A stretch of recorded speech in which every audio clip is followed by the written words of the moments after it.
Hola, espero que estigueu bé i avui continuem amb aquest tipus d'indeterminació. Hi ha dues maneres de fer-la, una serà com ho veurem ara i la segona aplicant una fórmula en el següent vídeo.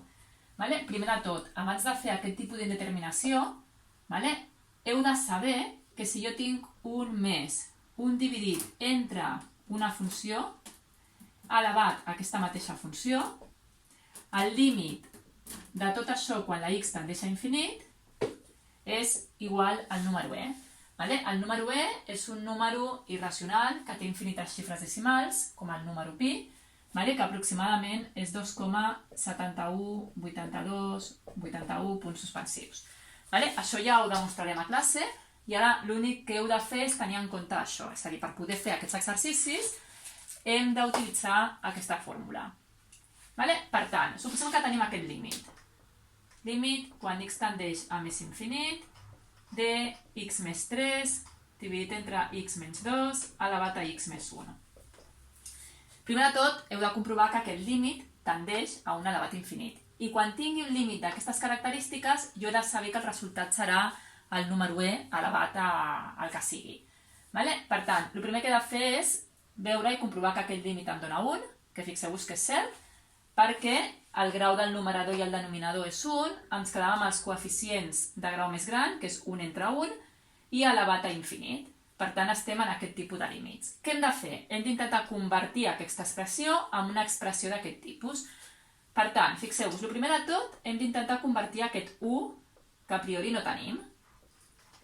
Com aconseguim un 1 amb una fracció? Doncs quan el numerador i el denominador siguin iguals. Per tant, jo tinc aquí un x menys 2, i aquí posaré un x menys 2. Però fixeu-vos, com aquí tinc un x més 3 i aquí he posat un x menys 2, hem de ficar més 5. Fixeu-vos que aquí i aquí és el mateix. Però d'aquesta manera, fixeu-vos que jo, això d'aquí podem escriure que és igual a 1. I per tant, em quedarà que és igual al límit quan la x tendeix a més infinit de 1 més 5 dividit entre x menys 2. Fixeu-vos que aquesta expressió ja s'assembla una miqueta més a això d'aquí. Ja tenim aquest 1. El següent pas és convertir aquest 1. Per tant, què faré? Doncs si jo divideixo el numerador entre 5, aquí tinc un 1. I per tant, he de dividir entre 5 també el denominador. I per tant, tenim que això és el límit quan x tendeix a més infinit de 1 més 1 dividit entre x menys 2 dividit entre 5. Ja s'aproxima. Ara, què em diu? Que en aquesta fórmula, el que jo tinc aquí ho he de tenir exactament igual en el denominador. Per tant, això d'aquí ho hem de tenir aquí dalt, que jo no ho tinc. I ho converteixo, és a dir, poso límit quan x tendeix a més infinit de 1 més 1 dividit entre x menys 2 dividit entre 5, tot elevat a x menys 2 dividit entre 5, perquè fixeu-vos que aquí i aquí he de tenir el mateix. I ara, com això m'ho he inventat, el que faig és multiplicar per la inversa. I ara em quedarà l'x més 1. Fixeu-vos que tota aquesta expressió és el mateix que aquesta que tenia aquí, però jo l'he convertit en una expressió d'aquest tipus. I ara fixeu-vos que ja està, perquè jo puc dir que tot aquest límit, que tinc 1 més 1 dividit entre una funció elevat a la mateixa funció, això tendeix al número e.